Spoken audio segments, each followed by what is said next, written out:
Welcome back. In this episode, we're covering tree risk, which accounts for about 11% of the Certified Arborist exam. This domain is all about decision-making. The exam isn't asking whether trees are dangerous. It's testing whether you can assess likelihood of failure, identify targets, communicate risk, and recommend appropriate mitigation. By the end of this episode, you'll understand how arborists evaluate tree risk and how the exam expects you to think through risk scenarios. Let's start with the most important idea in this domain. Tree risk is about probability and consequences, not certainty. No arborist predicts failure with absolute certainty. The exam rewards answers that reflect reasonable judgment, not fear-based reactions. Roles and responsibilities in tree risk management. Tree risk management involves multiple parties. The exam clearly distinguishes between tree owners or managers who ultimately accept risk assessors who evaluate conditions, and arborists who recommend management options. A frequent exam theme is communication.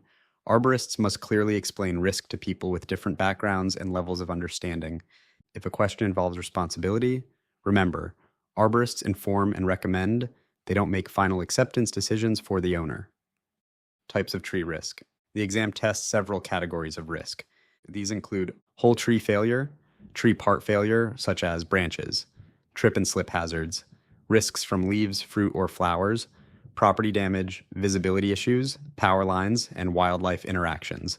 Not all risk involves tree failure. If a question mentions sidewalks, fruit drop, or blocked sightlines, it's still a tree risk issue. Levels of tree risk assessment. You must recognize the 3 levels of assessment: limited visual assessment, basic assessment, and advanced assessment. The Certified Arborist exam focuses heavily on limited visual assessments, what you can observe from the ground without specialized equipment. A key exam concept: the level of assessment should match the site conditions, targets, and consequences of failure. Target analysis: risk cannot exist without a target. Targets includes people, vehicles, structures, and the frequency the area is occupied. A tree with defects but no target represents lower risk than a healthy tree over a playground.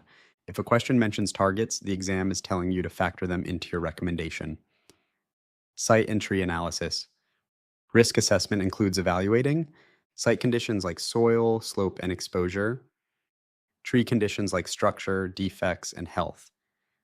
Common defects tested include cracks and splits, decay, codominant stems, root plate issues, and excessive lean. The exam often tests your ability to recognize obvious defects and not hidden decay. Tree stability. Stability is a recurring exam concept. Root damage, soil saturation, construction disturbance, and decay can all reduce stability. If a question mentions recent changes, such as trenching or storms, stability should be a major consideration. Risk mitigation measures. Once risk is identified, the arborist recommends mitigation options. These fall into 2 broad categories: tree-based measures, pruning, structural support systems, and crown reduction; target-based measures, relocating targets, restricting access, and changing site use. On the exam, removal is rarely the first option unless risk cannot be reasonably mitigated. Inspection intervals. Risk is not static. The exam expects you to recognize when ongoing monitoring is appropriate, and inspection intervals should be adjusted based on risk level. A tree with known defects near a high-use area requires more frequent inspections than a low-risk tree in a natural area. Exam focus callouts. Watch for these patterns: risk confused with tree health, defects described without targets, removal suggested too quickly, failure to match assessment level to site conditions, communication responsibilities ignored. If the answer balances observation, targets, and reasonable mitigation, it's usually correct. Rapid review summary. Tree risk is about likelihood and consequences. Risk requires a target. Assessment level must match site conditions. Obvious defects matter most on the exam. Mitigation includes tree-based and target-based options. Monitoring and communication are part of risk management. That's tree risk.